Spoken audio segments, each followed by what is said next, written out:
ৰূপ লওক তাক মই নিশ্চয় কামনা কৰিম। আজি এডিআৰই আসাম ডাইৰেক্ট ৰিক্ৰুটমেণ্ট এক্সামিনেশ্যনৰ ওপৰত মই কেইটামান নতুন তথ্য আপোনালোকক দিব বিচাৰিছো। আপোনালোক সকলোৱে জানে এই চৰকাৰখনে স্বচ্ছ আৰু নিকা নিযুক্তিক বিশ্বাস কৰে আৰু স্বচ্ছ আৰু নিকা নিযুক্তি প্ৰদান কৰিবলৈ যোৱা পৰীক্ষাৰ সময়ত আমি ইণ্টাৰনেটৰ সেৱা বন্ধ কৰিছিলো।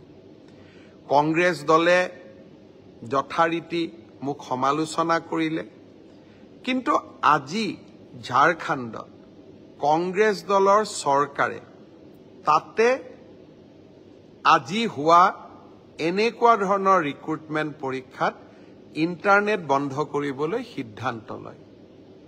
অৰ্থাৎ আজি কংগ্ৰেছ দলে ঝাৰখণ্ডত এটা বেলেগ ৰূপ আৰু অসমত এটা বেলেগ ৰূপ ল'ব বিচাৰে। দৰাচলতে আমাৰ যিমানেই অসুবিধা নহওক কিয় নৱ প্ৰজন্মক এটা স্বচ্ছ পৰীক্ষা দিয়াটো আমাৰ সকলোৰে দায়িত্ব।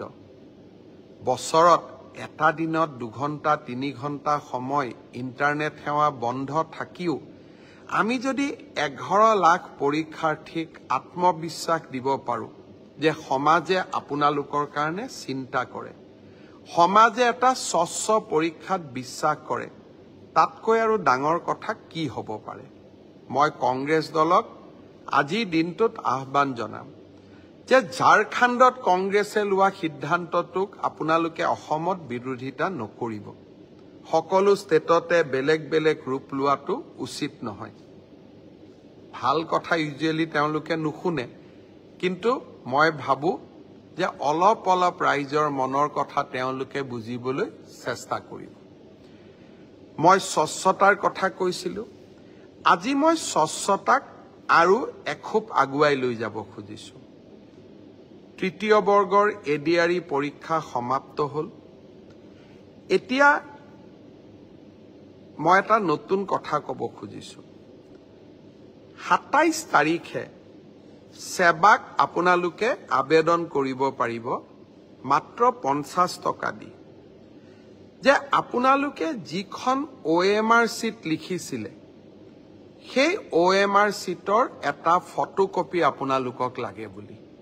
অৰ্থাৎ আপোনালোকে লিখি থৈ অহা OMR চিটখন 27 তাৰিখৰ পৰা সেৱাৰ কাৰ্যালয়ত আবেদন কৰি সেৱাই তাৰ ধুনীয়া বিজ্ঞাপন দিব কেনেকে এডভাৰটাইজ কেনেকে আবেদন কৰিব লাগে। আপোনালোকে চেণ্টাৰত জমা দি থৈ অহা OMR চিটটো এইবাৰ আপোনালোকে 50 টকা জমা দি সেৱাৰ পৰা লৈ আহিব পাৰিব। ফটোকপিৰ খৰচ 50 টকা। ঘৰত লৈ আহি OMR চিটটো এইবাৰ আপোনালোকে পৰীক্ষা কৰিব পাৰিব যে মই শুদ্ধ উত্তৰ দি আহিলো নে নাই। শুদ্ধ উত্তৰটো কি?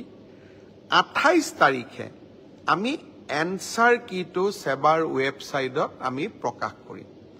অৰ্থাৎ 27 তাৰিখৰ পৰা আপোনালোকে OMR চিটখন আবেদন কৰি সেৱাৰ পৰা ল'ব পাৰিব। 28 তাৰিখে সেৱাৰ ৱেবছাইটত এনসাৰ কি, প্ৰত্যেকটো প্ৰশ্নৰ উত্তৰ কি হোৱা উচিত তাকো আপোনালোকে চাব পাৰিব। অৰ্থাৎ ঘৰতে বহি মইনো কিমান নম্বৰ পালো, OMR চিটখন হাতত উলিয়াই লওক, এনসাৰ কি লগত মিলাই চাওক আৰু 100ৰ ভিতৰত 50ৰ ভিতৰত মই কিমান নম্বৰ পালো সেয়া ঘৰতে বহি মই হিচাপ উলিয়াই ল'ব পাৰিম। অৰ্থাৎ ৰিজাল্ট দিয়ালৈ অপেক্ষা কৰিবই নালাগে। ভাৰতৰ কোনো প্ৰদেশতে এনেকুৱা সিদ্ধান্ত আগত গ্ৰহণ কৰা হোৱা নাছিল। OMRৰ কপিও পাব আৰু এনসাৰ কিটো উপলব্ধ হ'ব। এতিয়া আৰু এটা আমি স্বচ্ছতাক আৰু এখোজ আগুৱাই লৈ যাব খুজিছো। এনসাৰ কিটো আপোনালোকে চাই পেলাই মনত খুদুৱনি লাগিলে যে এইটো প্ৰশ্নৰ এইটোতো উত্তৰ নহয়, উত্তৰটো বেলেগহে হ'ব লাগিছিলে। 500 টকা দি আপোনালোকে সেৱাক জনাব পাৰিব যে আপোনালোকে প্ৰস্তুত কৰা উত্তৰটো ভুল হৈছে। উত্তৰটো আচলতে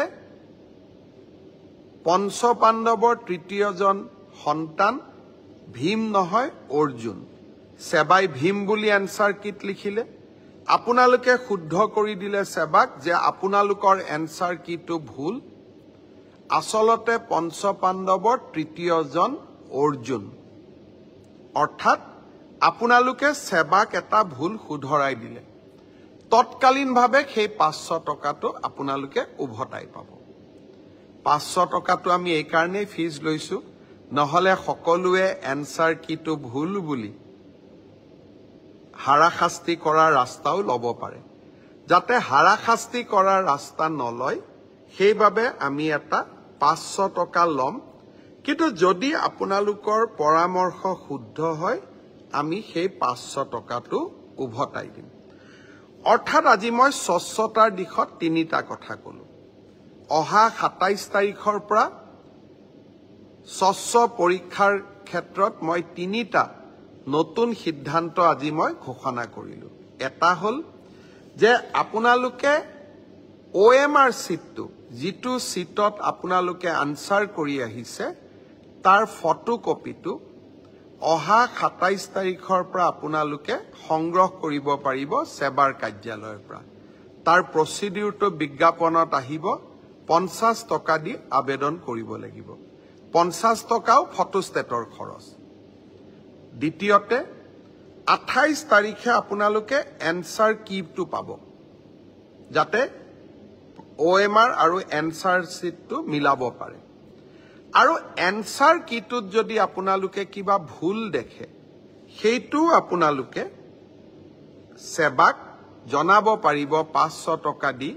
আৰু আপোনাৰ পৰামৰ্শ বা আপুনি যিটো ভুল বুলি ক'লে সি যদি বিশেষজ্ঞসকলে সঁচাই ভুল বুলি কয় আমি আপোনাক সেই 50 টকাটো উভতাই 500 টকাটো আমি উভতাই দিম। একাংশ পৰীক্ষাৰ্থী আমাক প্ৰশ্ন কৰিছিল যে OMR সিটত ফটোটো কিয় দিছে। মই চালো অন্ধ্ৰপ্ৰদেশ, মহাৰাষ্ট্ৰ, আজিকালি সকলো ৰাজ্যৰ পৰীক্ষাত OMR সিটৰ লগত ফটোটো দিয়ে, যাতে এজন পৰীক্ষাৰ্থীৰ নামত আন এজন পৰীক্ষাৰ্থীয়ে পৰীক্ষাত অৱতীৰ্ণ হ'ব নোৱাৰে।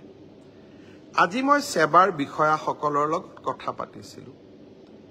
তৃতীয় শ্ৰেণীৰ OMR সিট ইতিমধ্যে বনোৱা হৈ গ'ল ড্ৰাইভাৰ বা তৃতীয় শ্ৰেণীৰ আন পোষ্টৰ কাৰণে।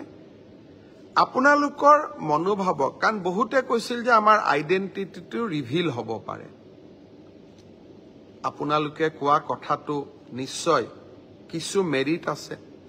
সেই ভৱিষ্যতৰ ৰিক্ৰুটমেণ্ট পৰীক্ষাত ADRE পৰীক্ষাত OMR সিটত ভৱিষ্যতে ফটো লগোৱা OMR সিট ব্যৱহাৰ নকৰিবলৈ মই সেবাক পৰামৰ্শ দিছো।